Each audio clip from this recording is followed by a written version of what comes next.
मैं सैयद वहीद अली, प्राध्यापक, शासकीय स्नातक महिला कलाशाला गोलकुंडा। आज की कक्षा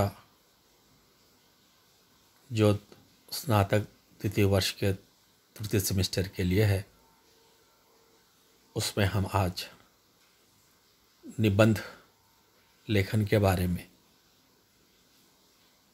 पढ़ेंगे। निबंध का अर्थ होता है निश्चित सीमा में बंधित होकर व्यक्ति अपने विचारों को प्रकट करता है। और निबंध लेखन अपने आप में एक कला है, क्योंकि इस निबंध लेखन में मनुष्य की सोच विचार कितनी प्रगाढ़ होती है, किसी विषय के संदर्भ में उसी की अभिव्यक्ति होती है। और कविता और निबंध में यही अंतर होता है, सोच विचार करके हम कविता नहीं कर सकते, बल्कि सोच विचार कर विषय को समझकर हम निबंध लेखन कर सकते हैं। निबंध सामायिक विषयों पर आधारित होता है। वर्तमान समाज में जो समस्या है उसके ऊपर निबंध होता है। तो यहाँ पर कविता जो है वह शाश्वत तौर पर मनुष्य कवि की आत्माभिव्यक्ति होती है कि कविता जो है अनायास ही कवि के मन में प्रस्फुटित होती है। इस संदर्भ में श्री सुमित्रानंदन पंत ने कहा था कि वियोगी होगा पहला कवि, आह से उपजा होगा गान, उमड़ से आँखों से चुपचाप बही होगी कविता अनजान। कविता अनजाने में बह जाती है, लिखी जाती है, उसी को कविता कहते हैं। अंग्रेजी के कवि विलियम वर्ड्सवर्थ ने कविता की परिभाषा देते हुए कहा था कि poetry is the spontaneous overflow of powerful feelings. It takes it origin from emotions recollected in tranquillity. अर्थात कविता को शांति के समय स्मरण की गई उत्कट भावना का सहज उद्रेक बताया है। तो अतः कविता लिखना बहुत ही कठिन है निबंध लेखन के परिप्रेक्ष्य में। तो जो निबंध आपको प्रायः स्नातक द्वितीय वर्ष में परीक्षा में जो पूछे जाते हैं, हम उन्हीं पर चर्चा करते हैं, उन्हीं को हम पढ़ेंगे। और यहाँ पर हमारे प्रश्न पत्र की प्रणाली में निबंध लेखन के लिए 6 अंक निर्धारित किए गए हैं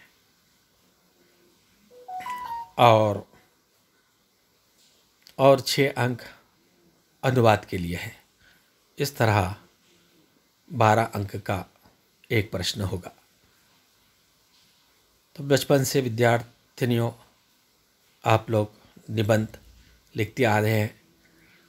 कई लोग निबंध प्रतियोगिता में भी भाग लिए होंगे और भाग लेकर प्रथम द्वितीय तृतीय पुरस्कार प्राप्त किए होंगे। तो आज हम निबंध लेखन में जिस विषय को हम पढ़ेंगे और उस विषय का नाम है विज्ञान से लाभ और हानि। विज्ञान से लाभ और हानि, विज्ञान वरदान है या अभिशाप है? क्योंकि विज्ञान से लाभ हुआ तो वरदान है, विज्ञान से नष्ट हुआ तो वो अभिशाप है। तो आज का युग वैज्ञानिक युग है। विज्ञान के क्षेत्र में हम काफ़ी विकसित हो चुके हैं। अतएव 200 साल पूर्व जो स्थिति थी, आज वो स्थिति नहीं है। Technology comes to your home, ये बात बहुत ही प्रचलित है। अब हम विज्ञान से लाभ और विज्ञान वरदान है या अभिशाप है, उसके बारे में हम पढ़ेंगे। विज्ञान का अर्थ विशेष ज्ञान।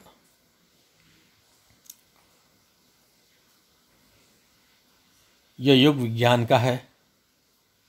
विज्ञान ने मानव जीवन को पूर्ण रूप से बदल दिया है। विज्ञान ने यातायात के साधन जुड़ाकर समय और दूरी पर विजय प्राप्त किया है। संपूर्ण विश्व घर के आंगन के समान बन गया है। विज्ञान के कारण जीवन के प्रत्येक क्षेत्र की काया ही पलट गई है। इस प्रकार विज्ञान मानव जाति के लिए वरदान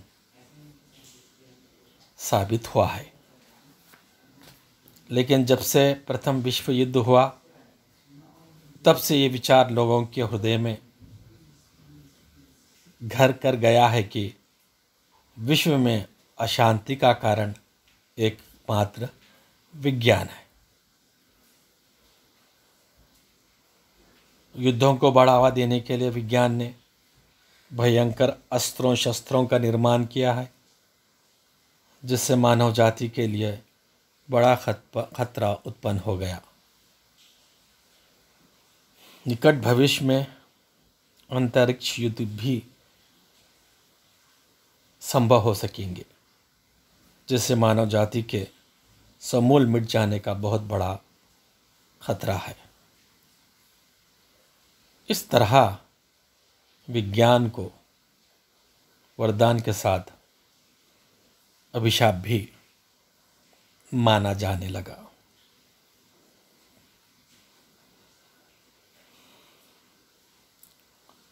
विज्ञान ने यातायात के साधनों में कल्पनातीत प्रगति की है। यातायात के साधनों से अर्थात मीन ऑफ ट्रांसपोर्टेशन अंग्रेजी में कहते हैं, जिससे समय और दूरी की समस्या समाप्त हो गई है।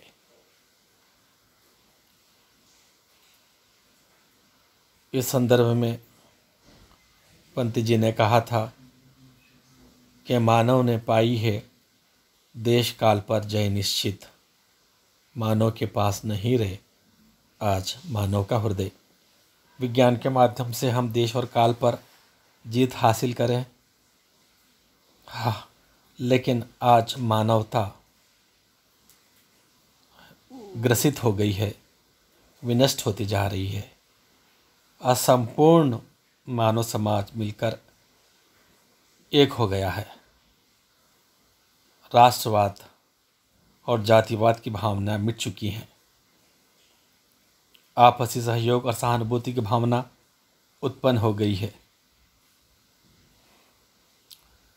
विश्व के किसी भी कोने में यदि कोई विशेष घटना घटित होती है तो कुछ ही देर में उसका समाचार संपूर्ण विश्व में फैल जाता है। मोटर, बस, रेल, हवाई जहाज़,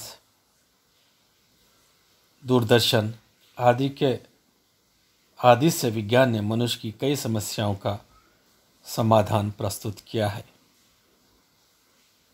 चिकित्सा, कृषि, उद्योग धंधे, अंतरिक्ष आदि क्षेत्रों में विज्ञान ने महत्वपूर्ण काम किया है। तो अब ये तो रहा विज्ञान का लाभ। इससे पहले कवि ने जो कहा था, पंत ने, कि मानवता से समाप्त हुई है, मानवता का ह्रास हुआ है, पतन हुआ है, लेकिन विज्ञान के आविष्कारों से उक्त सभी लाभ हमें प्राप्त हुए हैं। अब हम इससे होने वाले दुष्परिणाम यानी अभिशाप किस तरह विज्ञान को देखा जा सकता है, इसका विज्ञान का दूसरा रूप विनाशकारी है। विज्ञान ने कई मारक अस्त्रों का निर्माण कर मानव जाति के लिए संकट उत्पन्न किया है। इस कारण मानव सभ्यता का भविष्य अंधकार दिखाई पड़ रहा है। अणुबम से संसार का नाश हो सकता है। वैज्ञानिक उन्नति के कारण मनुष्य का नैतिक पतन हुआ जा रहा है। ईर्ष्या, द्वेष, छल, कपट आदि दुर्गुण हृदय में समाते जा रहे हैं। वैज्ञानिक सुविधाओं का कारण आज मनुष्य आलसी बन गया है। मशीनों ने घर के उद्योग धंधे नष्ट कर दिए हैं, जिससे दिन प्रतिदिन बेरोजगारी की समस्या बढ़ती जा रही है। हम निष्कर्ष के तौर पर हम ये कह सकते हैं, विज्ञान में असीम शक्ति है। उसका उपयोग मानव कल्याण के लिए भी किया जा सकता है और संहार के लिए भी। मनुशक्ति के दुरुपयोग से विश्व को शमशान के रूप में बदला जा सकता है और उसके सदुपयोग से धरती को स्वर्ग भी बना सकते हैं। तो यहाँ पर हमें विज्ञान को बुद्धि का प्रयोग करते हुए उसके विकास के लिए मानव जाति के प्रयोग करना चाहिए। विज्ञान से सदा हम लाभ उठाना चाहिए। विज्ञान से हम वो कदम नहीं उठाना चाहिए जिसका फलस्वरूप हमें विनाश को सहना पड़े। तो अतएव हमें सदा इसका सदुपयोग करना चाहिए। विज्ञान के दुरुपयोग से दूर होना चाहिए। हम इस धरती को विज्ञान की सहायता से स्वर्ग बनाने का प्रयास करना चाहिए, ना कि नरक। यह रहा विज्ञान मानव जाति के लिए वरदान है या अभिशाप। तो ये निबंध यहीं पर समाप्त होता है।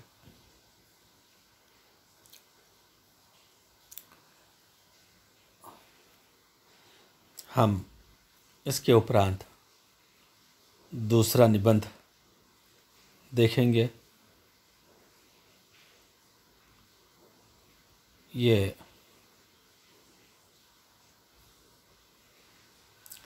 जो निबंध है भारतीय समाज में नारी का स्थान।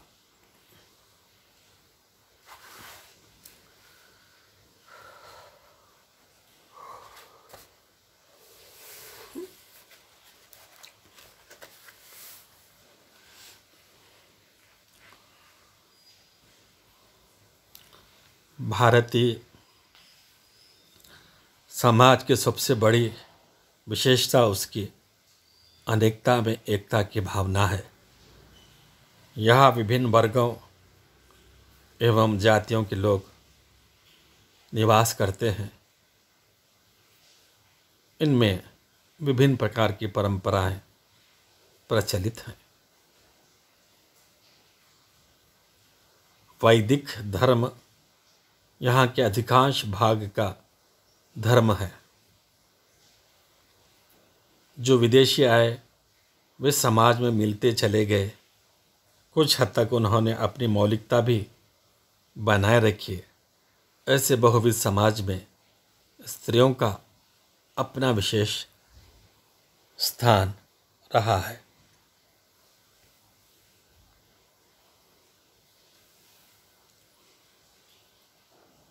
शास्त्रों में लिखा हुआ है कि स्त्री या पत्नी पुरुष का आधा भाग है, यानी अर्धांगिनी है। वो एक श्रेष्ठ मित्र भी है। यह भी कहा जाता है कि जहाँ नारी की पूजा होती है वहाँ देवता रमण करते हैं। प्राचीन युग में नारी हर प्रकार से सम्मानित स्त्रियों की दशा प्राचीन युग में नारी हर प्रकार से सम्मानित स्त्रियों की दशा ठीक नहीं थी। बाल विवाह प्रचलित हो गया था।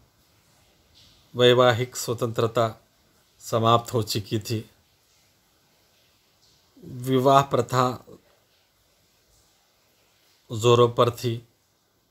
वैदिक कालीन नारी जहाँ पूजनीय थी, वहीं उत्तर वैदिक काल में नारी नियमों के बंधन में जकड़ चुकी थी। बौद्ध काल सामाजिक दृष्टि से और अधिक घिर गया था। वो भोग की वस्तु मानी जाती है। बौद्ध कालांतर नारी की स्थिति शोचनीय रही है।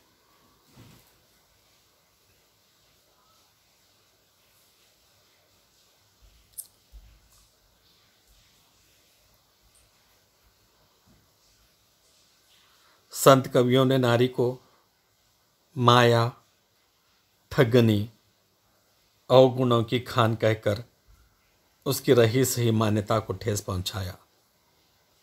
रीतिकाल में आकर नारी निरावरण हो गई।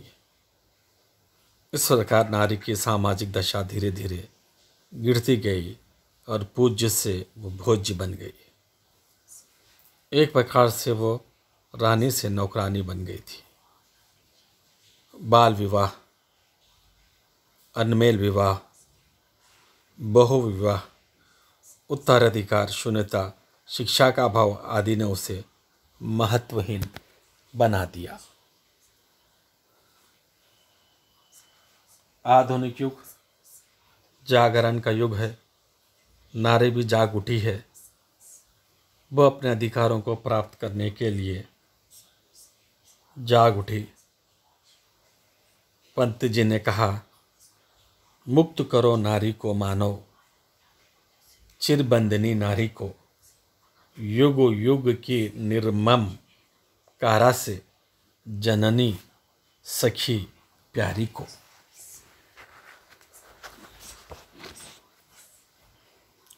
नारी अपनी स्थिति से अवगत हो गई है। वो आज पुरुष से हर क्षेत्र में कंधे से कंधा मिलाकर आगे चल रही है।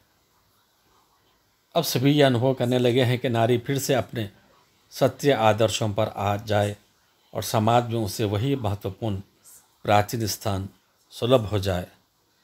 वो पुनः प्रतिष्ठित पद पर आसीन हो जाए।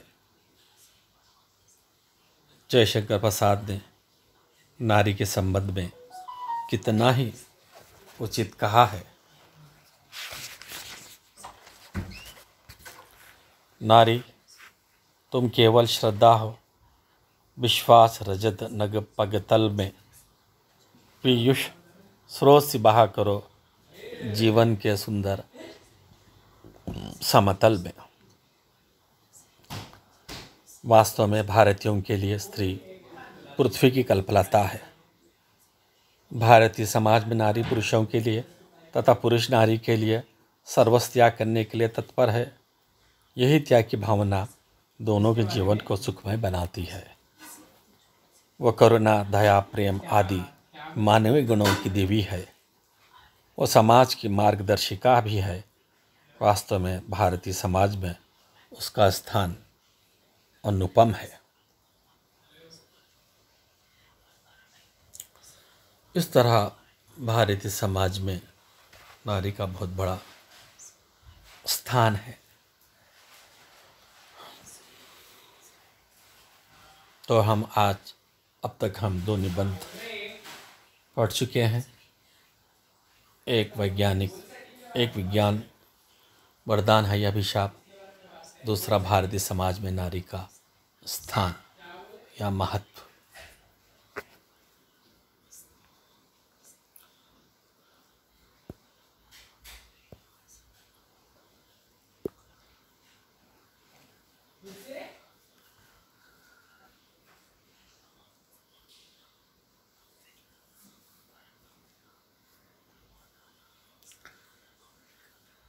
अब हम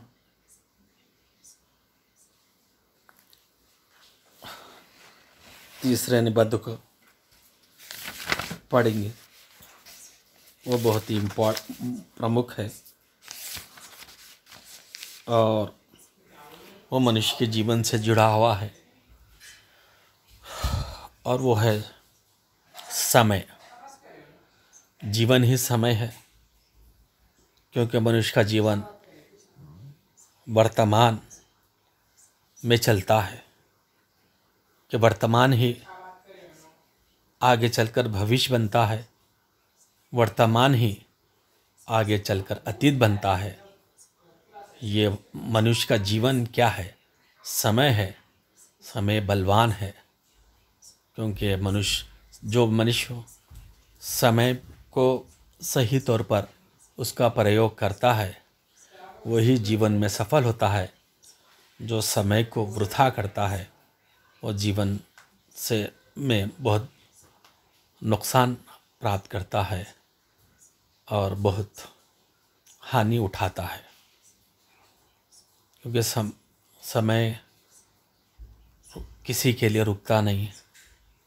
समय गतिमान है, हर चीज़ रुक सकती है, लेकिन समय नहीं रुकता और हर समय बीतता ही जाता है। तो कभी मनुष्य के जीवन में दुख समय आए तो विचलित नहीं होना चाहिए। सुख समय आए तो ज़्यादा संतोष नहीं होना चाहिए, क्योंकि सुख और दुख जीवन की एक प्रमुख क्रीड़ा है। वो आते और जाते हैं। महान पुरुष वही होता है दुख को उसी रूप में अपनाता है जिस रूप में एक आम आदमी सुख को अपनाता है। कई लोग तो दुख को अपने जीवन में ज़्यादा प्राप्त करना चाहते हैं।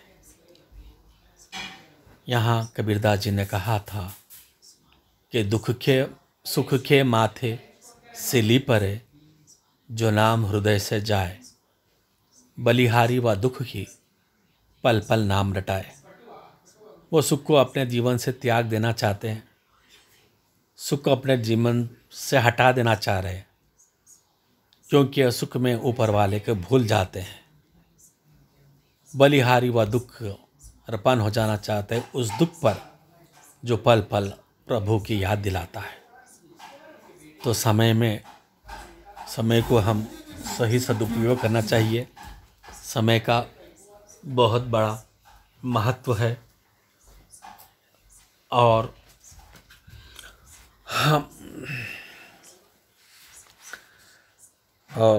समय ही जीवन है। तो आज की कक्षा में हम समय के महत्व को और उसका सदुपयोग के निबंध के तौर पर हम पढ़ेंगे। जीवन में समय का महत्वपूर्ण स्थान होता है। बीता समय कभी लौटकर नहीं आता, अतः मनुष्य को चाहिए कि जो समय उसे मिलता है उसका सदुपयोग करे। समय ही सबसे बड़ा बलवान है। पुरुष बली नहीं होते, समय हो तो बलवान। जो व्यक्ति समय का सदुपयोग नहीं करता उसका जीवन नष्ट हो जाता है। मानव की उन्नति में समय का सदुपयोग महत्वपूर्ण होता है। अपने लक्ष्य की प्राप्ति के लिए मनुष्य को समय के महत्व को जानकर उसका सदुपयोग करना चाहिए। समय अपनी गति से बढ़ता जाता है, वो किसी के लिए रुकता नहीं। उसे रुकने की शक्ति भी किसी में नहीं है। वास्तव में समयानुसार आवश्यक तथा उचित कार्यों को संपन्न करना ही समय का सच्चा सदुपयोग है।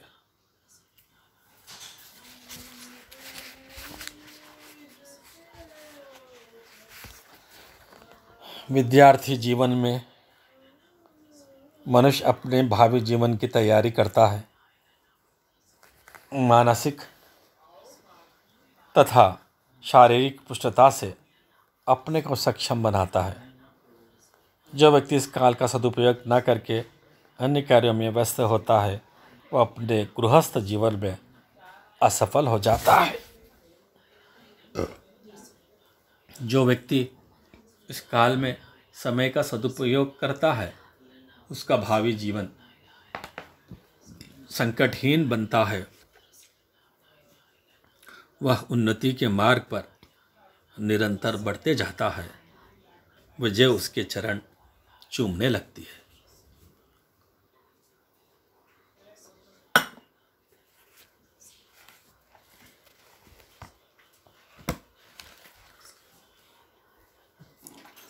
समय के सदुपयोग से कई लाभ हैं। जीवन उन्नति की कुंजी समय का सदुपयोग ही है। वही लोग जीवन में सफल बनते हैं जो समय का ठीक उपयोग करते हैं। इनके जीवन में समन्वय होता है। उनका पारिवारिक जीवन सुख शांति से विकसित होता है। उन्हें जीवन में शांति मिलती है।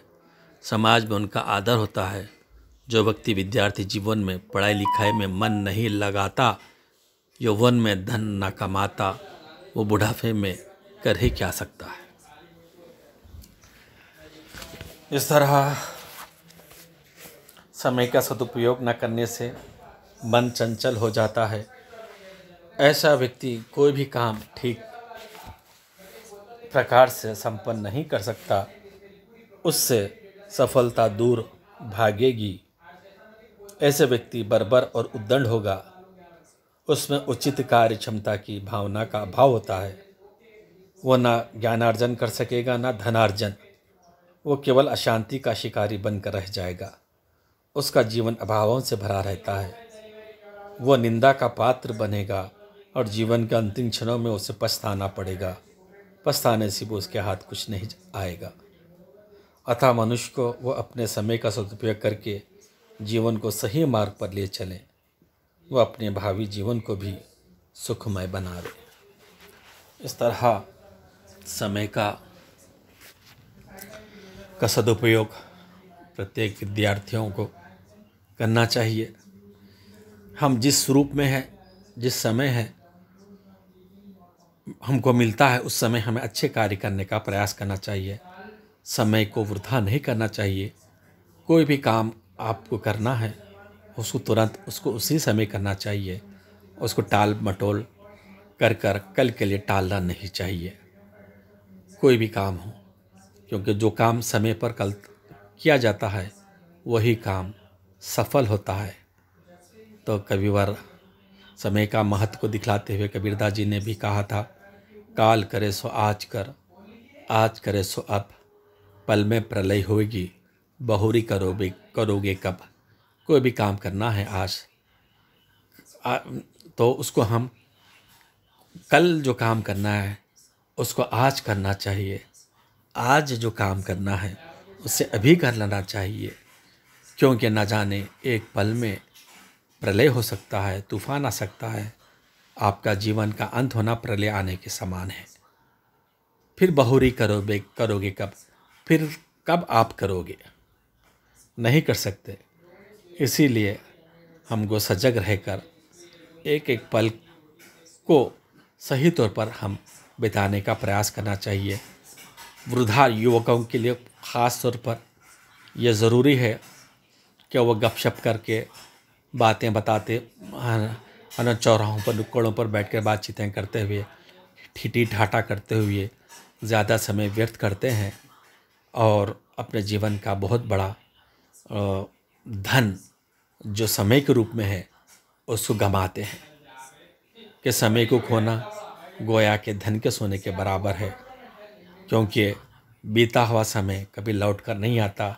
स्वस्थ बिगड़ता है तो वह लौट कर आ सकता है, और लेकिन समय जो बीता समय फिर कभी लौट नहीं आता, इसलिए जीवन ही समय है और अपने जीवन को सार्थक बनाने के लिए यह आवश्यक नहीं बल्कि अनिवार्य है कि समय का सही उपयोग करें। इस प्रकार ये निबंध समय का सदुपयोग समाप्त होता है। मैं आशा करता हूँ कि सभी छात्राओं को विज्ञान का वरदान और अभिशाप, भारतीय समाज में नारी का स्थान और समय का सदुपयोग के नाम के तीन विषय के समय के सदुपयोग नाम के तीन विषय से संबंधित निबंध आप लोगों को पूर्णतः समझ में आ गए होंगे। इसी आशा के साथ मैं आज की कक्षा यहीं समाप्त करता हूँ।